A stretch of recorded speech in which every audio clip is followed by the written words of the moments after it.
In 1960, a Norwegian couple rewrote history.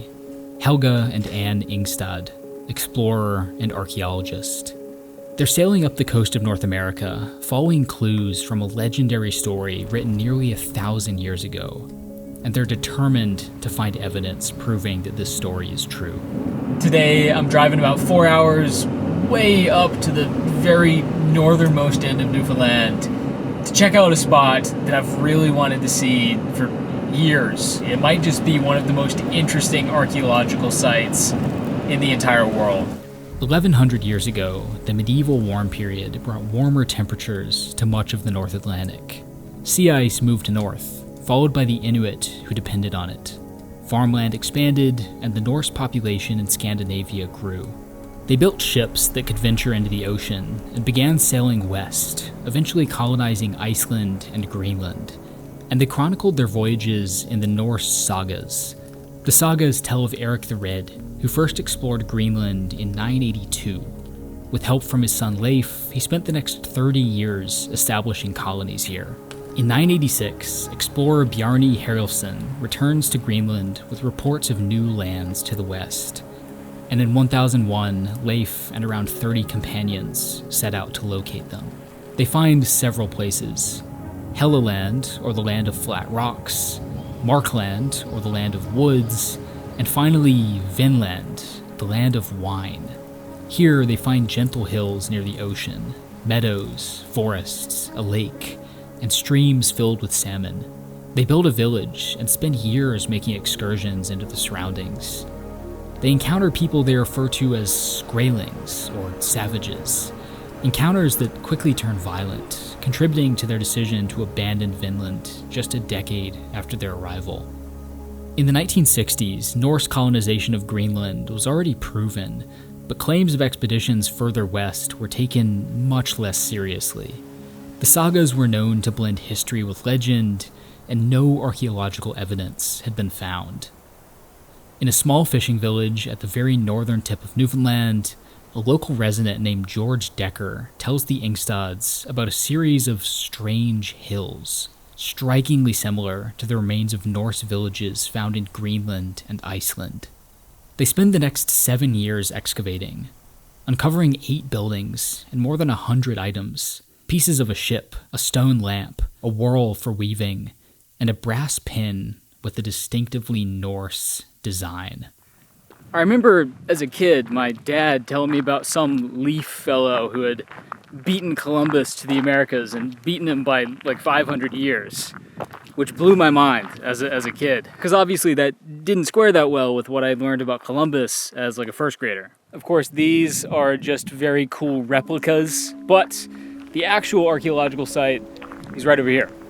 The exact locations described in the Norse sagas are still ambiguous. Many scholars believe that Vinland was south of Newfoundland, that the forested Markland was the Labrador coast, and that the rocky Helluland may have been Baffin Island. Who they encountered here is also up for debate. But the Ingstads' discovery proved that the Norse were here, setting back European contact with the New World by nearly 500 years and rewriting history. Beginning in the 1300s, the Little Ice Age brought colder weather to the North Atlantic. The sea ice and the Inuit expanded south, farmland disappeared, and trade with Europe collapsed. The Norse abandoned Greenland, returning home with stories of another world across the ocean and leaving behind nothing more than mounds in the earth. This is a story about climate migration and about artifacts that have rewritten our story. Mounds in the earth, a wolf skull in a museum, a letter in the Italian archives, a drawing made by a young woman just months before her culture disappeared.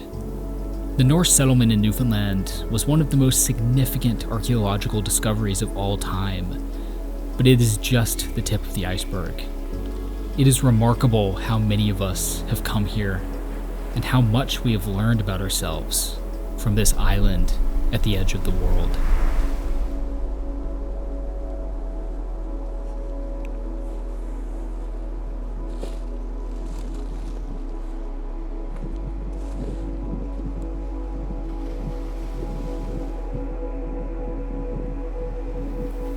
I've been to Newfoundland a couple times now, and both times I've been struck by this overwhelming sense of remoteness and quiet.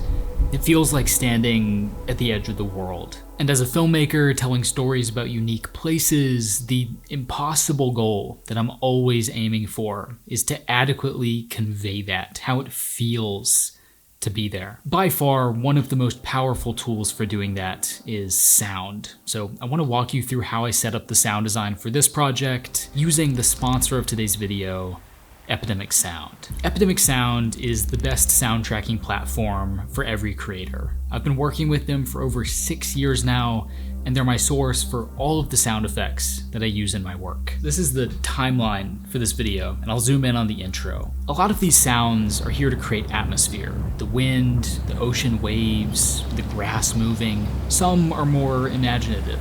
The boats crashing over the water, and the sounds of the battles. I use sound design for impact, for transitions, you get the idea. All of the music in this video is also from Epidemic Sound, and one of my favorite features is being able to download the individual stems. They have plugins for both Adobe and DaVinci, so I can access their entire library right inside of my project. More than 50,000 music tracks and 200,000 sound effects, all made by real people and all restriction-free, so you won't have to worry about copyright claims or anything like that. They've recently added a search tool called Assistant, which you can chat with and describe what you're looking for, just making it that much easier to sift through this library and find exactly what you need. You can even plug in a reference track and search for something similar. Between now and December 20th, if you click the link in the description of this video and use the code Aidin at checkout, you'll get 50% off of an annual plan. It's thanks to sponsors like Epidemic Sound that it's even remotely possible to go to these places and tell these stories. So thank you again for making this project possible and just providing a resource that enables creativity. Around 20,000 years ago, during the last ice age, ice sheets covered much of North America, including Newfoundland, carving a landscape of glacial valleys, fjords, and large inland lakes. With so much of the planet's water frozen on land, sea levels were much lower. A land bridge connected Alaska to Siberia, allowing humans to cross from Eurasia and begin populating North America. Large islands existed off the coast, one of the largest off the coast of Newfoundland. These islands provided a refuge where most of this region's plants and animals survived the Ice Age. The only animals that could reach Newfoundland were those that could swim or walk across the frozen ocean. Big, strong animals. Only half of the animals found on the mainland are found here, and the island has a much higher proportion of large and carnivorous animals. Wolves, bears, lynx, foxes, and caribou. Living in isolation, these animals have started to look different from those on the mainland. Instead of hunting snowshoe hares, Newfoundland's lynx hunt caribou. The caribou travel in smaller herds and make bigger migrations. Gray wolves are white. The Newfoundland black bear, Newfoundland crossbill, and Newfoundland pine marten are all considered separate subspecies from those on the mainland. Large colonies of seabirds nested along the coast, like the Eskimo curlew, the Atlantic puffin, and the flightless great auk. Basically a North American penguin. One of the largest seabird colonies existed offshore on Funk Island. As the ice melted, spruce forests spread across this new landscape. Sea levels rose, submerging the offshore islands to form shallow banks, including the Grand Banks off the coast of Newfoundland. This is the meeting point for two ocean currents, the cold Labrador Current from the north and the warm Gulf Stream from the south. As they mix together, nutrient-rich water gets churned to the surface, and the shallow water allows more light to reach the seafloor, fueling phytoplankton growth. The result is an incredible abundance of marine life. 5 species of seals, 5 species of whales, dolphins, walruses, countless fish, and shellfish. Newfoundland is a meeting point for several climates and ecosystems. Temperate forests to the south, the wet Atlantic climate to the east, and the Arctic to the north. This is the southernmost habitat for Arctic hare, rock ptarmigan, and several Arctic plants. And it's the southernmost extent of Arctic sea ice, allowing polar bears and Arctic foxes to wander over in the spring. This island is an environment on the edge, balancing between countless climates and ecosystems.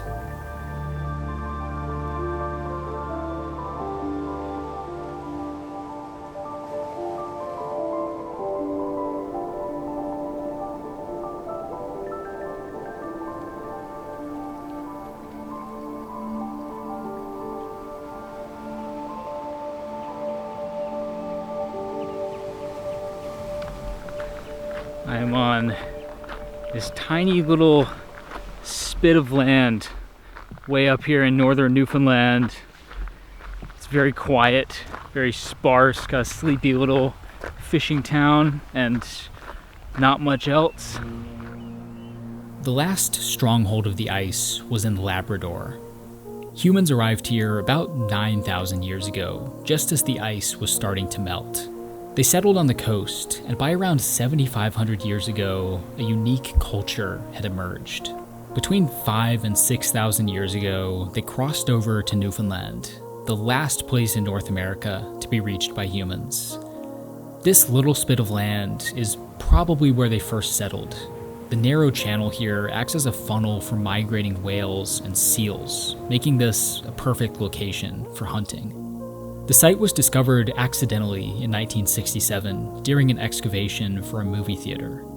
3 burial grounds containing more than 100 skeletons and thousands of items, tools, animal bones, and carved animal figurines, all dusted with red ochre. It's from this site that we've learned most of what we know about these people, that they lived in small family groups, spending summers on the coast and winters inland, that they hunted great auk, Eskimo curlew, and caribou, but relied overwhelmingly on the ocean to survive. It's here that researchers gave this culture the name Maritime Archaic. By 3,000 years ago, the Maritime Archaic had disappeared. 200 years later, a new group arrived, called the Grosswater. They were adapted to the cold, living along the edge of the sea ice to hunt, and a cooling climate had allowed them to expand south from the high Arctic. This site once again became an important camp for hunting seals, and today it's the best preserved Grosswater site. Around 1900 years ago, the Grosswater disappeared and a second Arctic group arrived, the Dorset. The Dorset also used this spot to hunt seals, camping in a large meadow by the beach. Alright, this is a really unique spot. It's this big open meadow right by the ocean, and it's kind of bumpy. And the closer you look, the more you walk around, it becomes more obvious that those bumps are these sunken circular depressions in the ground. And I can't get over these rounded out depressions because they're the remains of homes from people who lived here thousands of years ago. Archaeologists have identified the remains of more than 50 homes here, excavating 24 and recovering tens of thousands of artifacts. 1,100 years ago, the Dorset disappeared from Newfoundland. The climate had warmed yet again, possibly making it harder to hunt seals. Their disappearance also seems to be related to the spread of another non-Arctic group referred to by archaeologists as recent Indians. By the 1400s, their descendants had become the island's sole inhabitants, with a distinct culture, the Beothuk.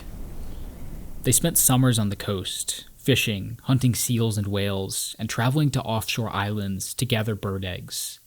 And they spent winters inland, camping on the shores of large lakes and hunting caribou. The largest camp was on Beothuk Lake.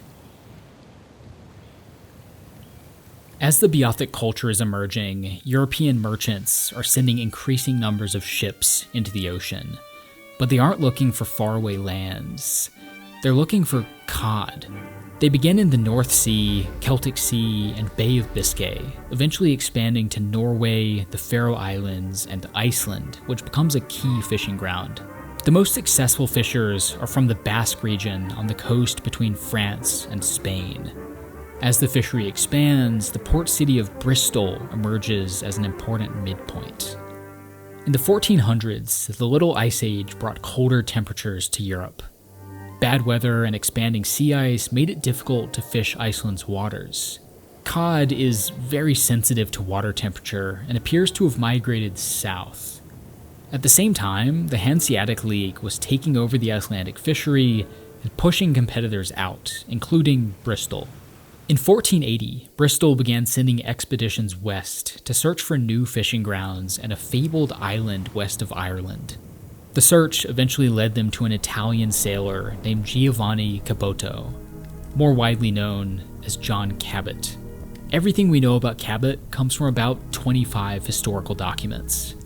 He's from Venice, but disappears in 1488, probably running from debt collectors. He pops up in Spain, then England. In 1496, he gets a charter from King Henry VII to explore the Atlantic, and the next year, he sets sail. How does someone with no money and no credentials get a royal charter from the King of England? Who paid for his voyage? Who went with him? No one on Cabot's crew left any direct accounts, so the story has been pieced together from a handful of secondhand sources. We know that Cabot found land, most likely the northern end of Newfoundland. He sailed along the coast, only landing once and barely venturing inland. He spotted figures moving in the forest and recovered a bow and snare to take back to England. And he reported waters so packed with cod that they could be caught by simply lowering baskets into the ocean. In 1498, he sails again. Almost nothing is known about this voyage, and the general assumption has been that it was lost at sea.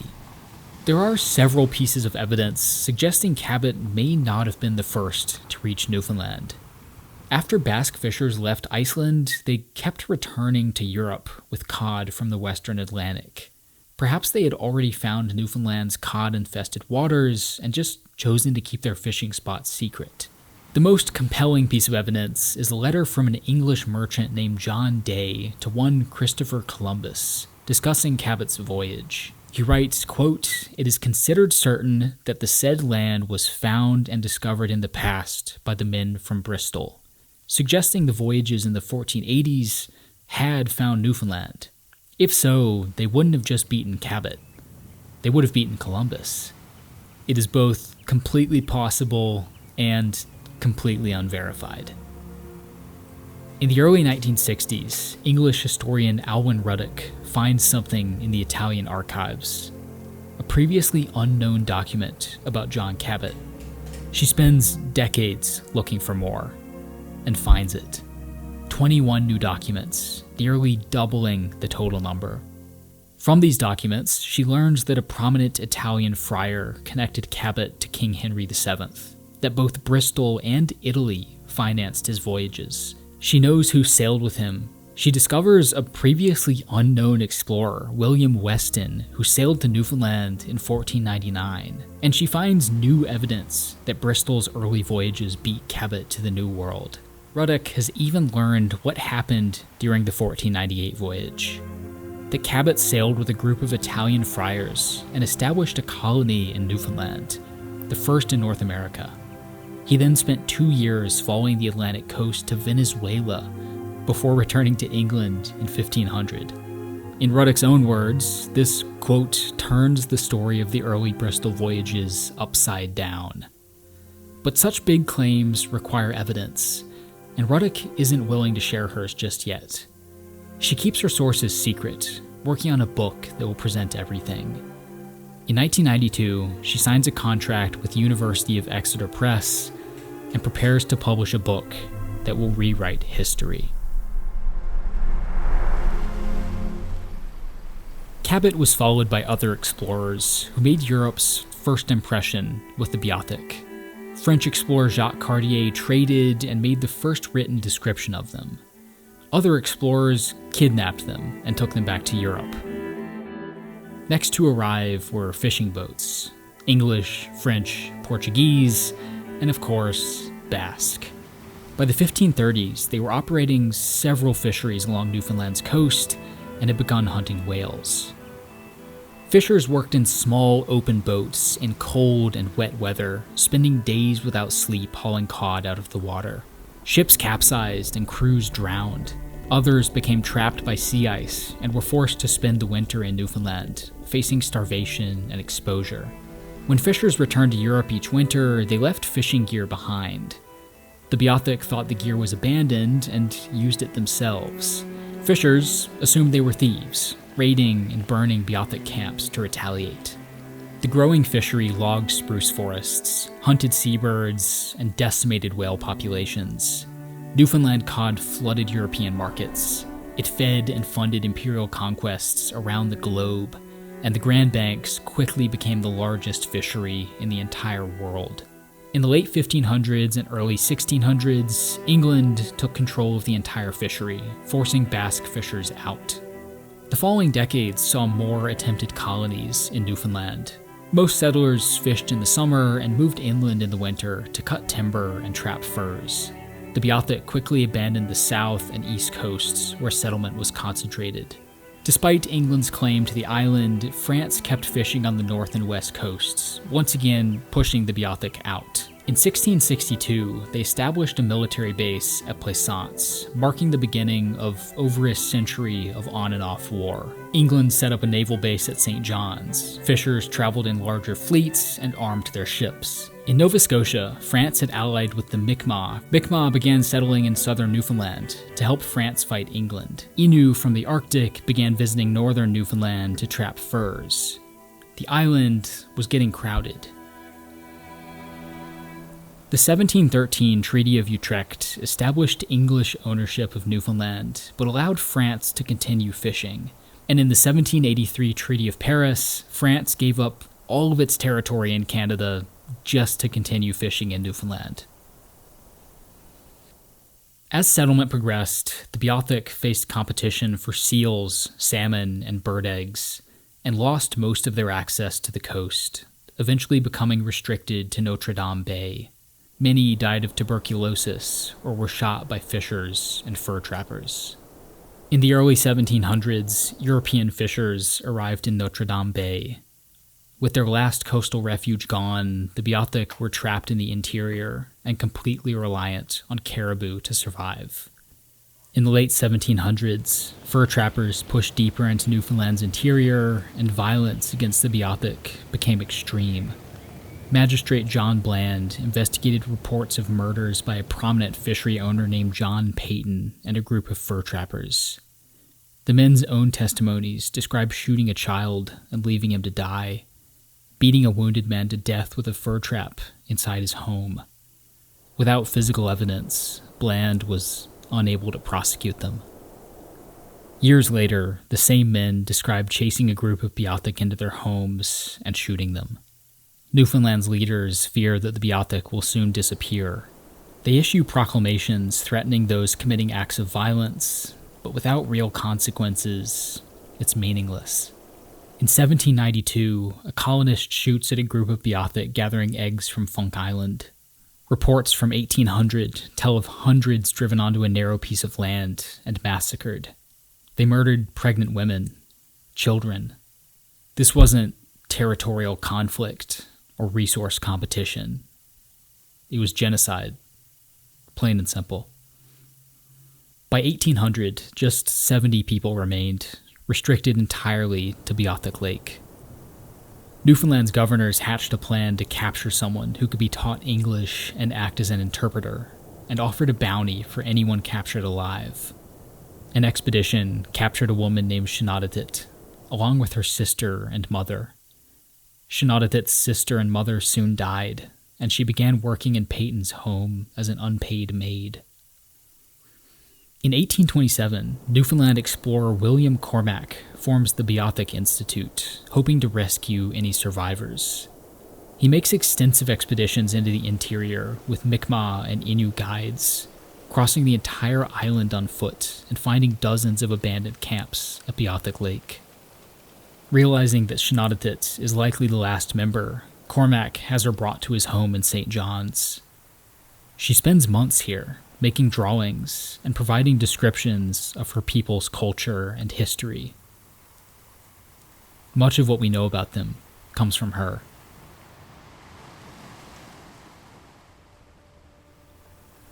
They lived in small family groups, with a chief, a council of elders, and a shaman.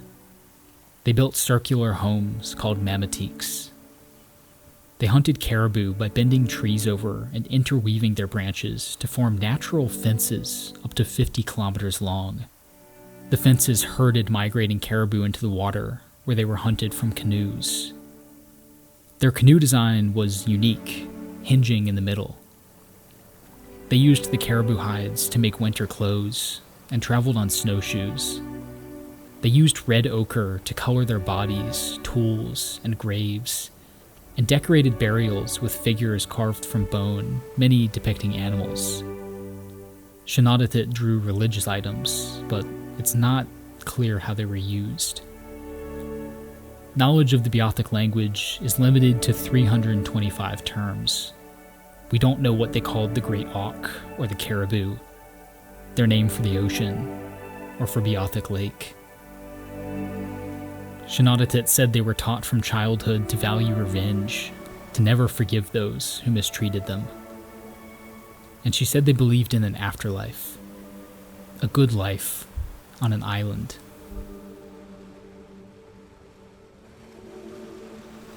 Shenandoah died of tuberculosis on June 6, 1829.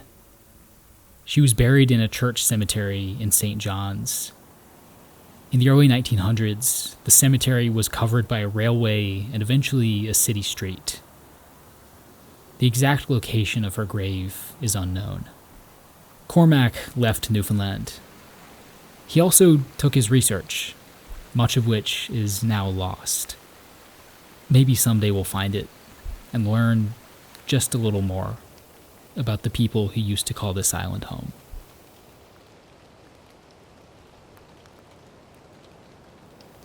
In 1852, a colonel reports seeing a single great auk on Funk Island, the last ever spotted. By the end of the 1800s, reports of the Eskimo Curlew are nearly non-existent. And in 1911, the last recorded wolf in Newfoundland is shot. In 1937, zoologists Glover Allen and Thomas Barber examined 2 wolf skulls in a museum in Massachusetts and declare a new subspecies, Canis lupus beothucus, the Newfoundland wolf. In 1962, an Eskimo curlew is photographed in Texas. Unconfirmed reports continue today, and most agencies are still hesitant to declare the species extinct.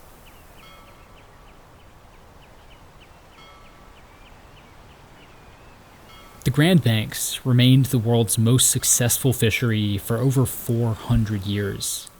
Ships and nets got larger, technology advanced, and harvests grew.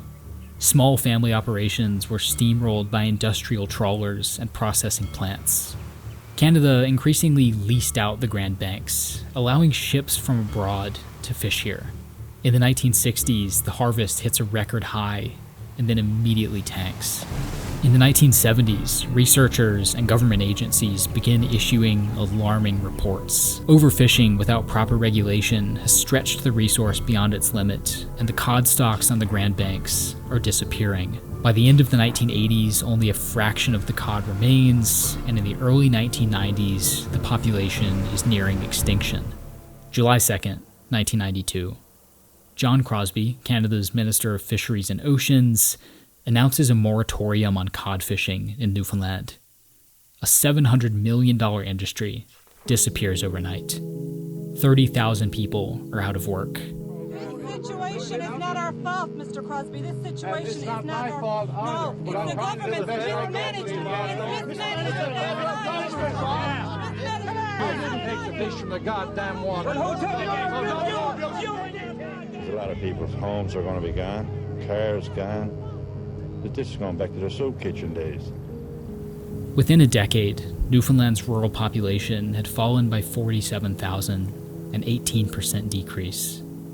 Some fishing communities have made ends meet with a growing shellfish industry, but Newfoundland's economy has largely shifted toward tourism, including one very unique type of tourism that first brought me here a few years ago. Across the Labrador Sea is Greenland, still buried under ice right up to the coast. Chunks of that ice break off, forming icebergs. The Labrador Current carries them south, and in the spring they end up here, stranded in the shallow waters off Newfoundland's coast. Tourism is a growing industry in Newfoundland. It creates over 20,000 jobs, supports over 2,700 businesses, and brings in over $1 billion a year. Icebergs are a big part of that, with nearly 80% of visitors in the spring looking for them. As the ice continues to melt and Greenland's glaciers become increasingly unstable, we could see more icebergs here, and larger ones. But eventually, they'll disappear. More ice melting into the ocean also means more sea level rise, and many in Newfoundland live right by the water. Since Newfoundland's inhabitants have always relied on the ocean, most of its best archaeological sites are along the coast. Some are already being lost to coastal erosion, and if sea levels continue to rise, countless sites will disappear. In the 1880s, a logging dam raised the level of Beothuk Lake by 10 meters. Homes, graves, the abandoned camps Cormac had documented decades earlier, some of the last opportunities for archaeologists to learn about this culture, were submerged. In 1996, the University of Exeter Press announces Ruddock's book and suggests it'll be published the next year, but nothing comes of it. Ruddock finishes a copy but decides it isn't good enough and continues working. The university repeatedly asks to see a copy, a rough draft, something, but she refuses. Alwyn Ruddock died on December 21st, 2005. Her will included a provision: burn, shred, or otherwise destroy all my letters, photographs, microfilms, unfinished writings, and other research and notes at the time of my death. There are some things we will never know about this island at the edge of the world.